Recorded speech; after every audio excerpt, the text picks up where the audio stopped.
North Korea is a country shrouded in mystery, isolation, and secrecy. It regulates almost every aspect of its citizens' lives with an iron fist. It is known for its strange norms and events, from the fact that North Koreans don't use sanitary products to the surprising fact that North Koreans are forbidden to show affection to their partner in a public place. In this video, we are going to explore strange things that only exist in North Korea. The cult of personality and the eternal leaders. Before exploring the deepest secrets of a great nation, we must understand its origin. The cult of personality and the eternal leaders are the center of power in North Korea. Indeed, North Koreans live only under the law and leadership of a single family, the Kim family, from which Kim Il-sung hails. The second son of Kim founded the country in 1948 and created his own rules. North Koreans declare themselves a democratic country and practice democracy every 5 years, but they do the opposite. What is democratic about voting for a single person? Strange, right? Well, let's see why North Koreans are determined to keep the Kim family. Let's delve into the historical roots, the mechanisms behind the cult, its impact on society, and the implications for North Korea's political landscape and international relations. At the heart of the North Korean personality cult is the glorification and divine status of its leaders Kim Il-sung and his son Kim Jong-il. The cult largely formed during Kim Il-sung's rule. Kim Il-sung used propaganda, art, and media to present himself as a benevolent and all-powerful leader, elevating him to a godlike status, making people obsessed with obeying him because he became a god to them. His year of birth became the start of the Juche calendar, which signifies the country's ideological doctrine of self-sufficiency, and it is the biggest holiday in North Korea with many fireworks and celebrations. The personality cult served several purposes. Firstly, it strengthened the leader's control over power by fostering loyalty and fear. Any form of questioning the leader's authority was harshly repressed. You must only obey and conform. No use of sanitary products. We warned you this would make your hair stand on end. Women in North Korea do not know what a sanitary pad is and have never seen one before. Despite sanitary pads being invented in 1888, due to the country's isolation, many things might have changed. But according to the testimony of women who were lucky enough to leave the country, they recounted how they used rags and old towels that they constantly washed to reuse the following month. It seems very unhygienic and extremely bothersome. We are not in the golden age. Women should have the right to feel protected and clean. Dating in North Korea. Next, we will see what the romantic life of North Koreans is like. You will be surprised to discover what I am going to tell you. The love life of North Koreans is entirely different from what you have in mind. They don't go to the movies together, nor do they have any form of dating activities except walking through the streets with their hands still. As always, their love life is heavily influenced by the country's unique social and political context. The North Korean regime closely controls interactions between citizens, including romantic relationships. No form of formal dating or public displays of affection is allowed. Social gatherings are always monitored, so citizens tend to be cautious when participating in romantic activities due to possible surveillance and imminent punishment. Dating across countries is discouraged, as the regime considers relationships with foreigners as a security risk. Thus, the love life of North Koreans remains difficult and controlled, reflecting the regime's emphasis on maintaining strict social order and ideological conformity. Ban on blue jeans and Western clothing. Can you imagine living in a country where you can't wear your favorite jeans or your football team's t-shirt? Well, that is what happens in North Korea, where leader Kim Jong-un has banned the wearing of blue jeans and Western clothing, considering them a form of influence and perception of the United States. This ban also affects imported garments and t-shirts with messages. Citizens must dress according to state norms, which promote the use of traditional Korean clothing like the hanbok, reflecting the leadership's emphasis on cultural heritage and nationalism. State authorities are responsible for monitoring and punishing those who violate the dress code, which can result in fines. public criticism, or even imprisonment. This form of clothing control has generated various reactions in the international community, which often criticizes it for violating personal freedoms and human rights.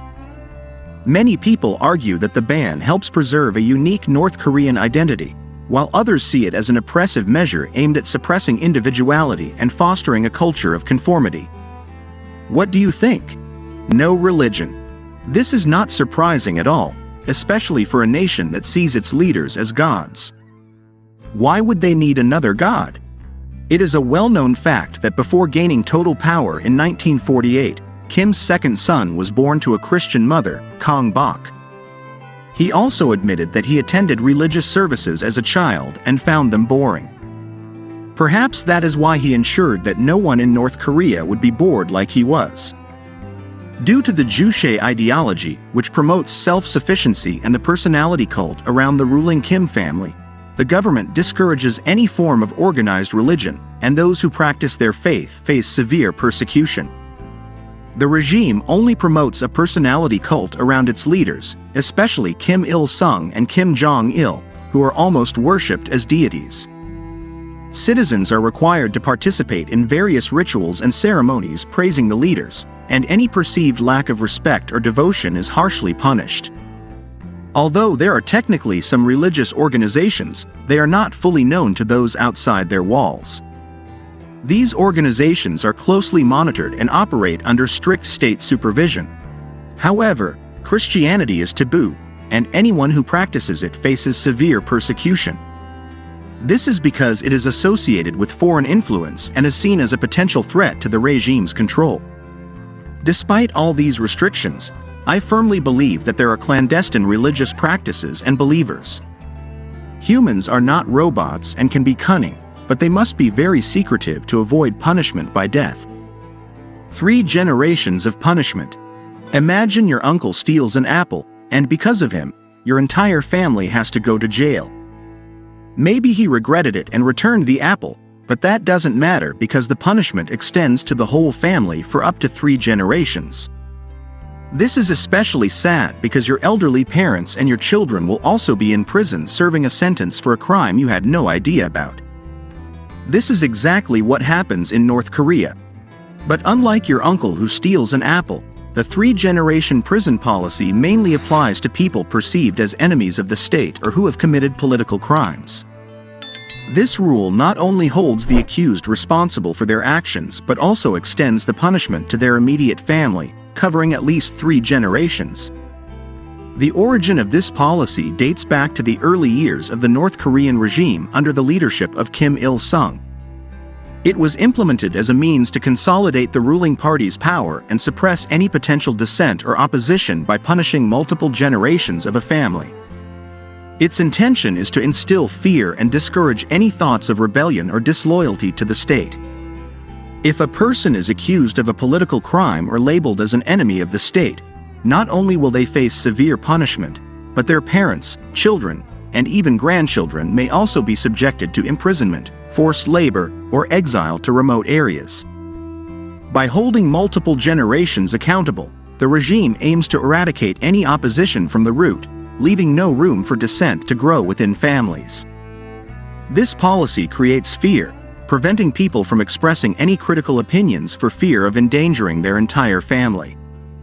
So technically, there is no freedom of expression. Of all the rules, this policy has been widely criticized by the international community and human rights organizations for its severe violations of individual rights and disregard for due process. It has resulted in countless innocent individuals and their families facing unimaginable suffering and hardship under the oppressive North Korean regime. But North Korea is a world apart, so it turns a deaf ear to what earthlings have to say. Haircuts and grooming. When you think of North Korean haircuts, you immediately think of their leader Kim Jong-un. It is a relief that no one dares to cut their hair like him. Honestly, I don't think anyone wants to. In North Korea, hairstyles and personal grooming are subject to strict control and regulation as part of the country's cultural norms. The government imposes specific guidelines for hairstyles with the intention of promoting conformity and projecting a certain image of the ideal citizen. These rules affect men, women, and children alike. Only 28 approved haircuts are allowed, of which only 10 are for men and 18 for women. These laws are enforced through state media, posters, and regular inspections by local authorities. For men, North Korean hairstyle regulations require short hair with specific rules on length, style, and even sideburns. Traditional Korean hairstyles inspired by historical figures and revolutionary leaders are preferred. For example, the yapatera style is one of the most popular and acceptable options. For women, the range of approved hairstyles is somewhat broader but still must maintain a conservative appearance. Very long hair is generally not preferred, and there are specific guidelines on how to style and adorn it. Women are encouraged to adopt hairstyles perceived as feminine and traditional. Local barbershops play a crucial role in enforcing these grooming standards. They must display posters with images of the approved hairstyles and are required to follow government guidelines. Additionally, barbers may be obliged to report clients who attempt to adopt prohibited haircuts or styles, creating an environment of surveillance and fear. Compliance with grooming standards extends beyond haircuts. North Korean men must remain clean-shaven, and facial hair is generally discouraged unless it serves a symbolic purpose, which is very rare. Women also must adhere to strict personal grooming standards and avoid showing their thighs or cleavage in any way. Makeup should be moderate to maintain a modest and natural appearance. Penalties for not complying with the state's grooming standards can range from fines and public humiliation to more severe punishments such as forced labor or even death, depending on the severity of the violation and the individual's political status. By regulating personal appearance, the regime aims to ensure that the population adheres to the state's ideals and maintains a unified national identity. This strict regulation of haircuts and grooming exemplifies the pervasive atmosphere of surveillance and control that permeates various aspects of life in North Korea. No television, phones, or internet. There is no television, phone, or internet connection in North Korea. The strict and pervasive rule of not having television or internet connection has been a fundamental aspect of the government's control over information and communication. This highly restrictive policy has been in place for decades, aiming to isolate the country from the outside world and closely control the narrative presented to its citizens. The regime's decision to ban access to television and the internet serves several purposes. Firstly, it allows the government to control the flow of information and restrict access to external influences that could challenge state propaganda. By preventing citizens from accessing foreign media or the internet, the authorities maintain tight control over the narrative, ensuring the preservation of state ideology and, most importantly, keeping the personality cult of the leaders intact. This rule also serves to maintain a sense of isolation and unity among citizens. With limited access to the outside world, North Koreans are less likely to be exposed to alternative viewpoints or different ways of life. This is exactly why they are so loyal to their leader and the cult. This rule fosters a sense of loyalty and obedience to the regime. North Korean citizens are conditioned to believe that their leader and their state are the sole providers of information and support. To ensure this rule is followed, the government employs a sophisticated system of surveillance and censorship. Additionally, unauthorized possession of a device with television or internet access is considered a serious offense, and those caught face severe consequences, including imprisonment or even execution. Despite the isolation, there have been reports of citizens finding creative ways to access foreign media, often using illegal devices or satellite dishes.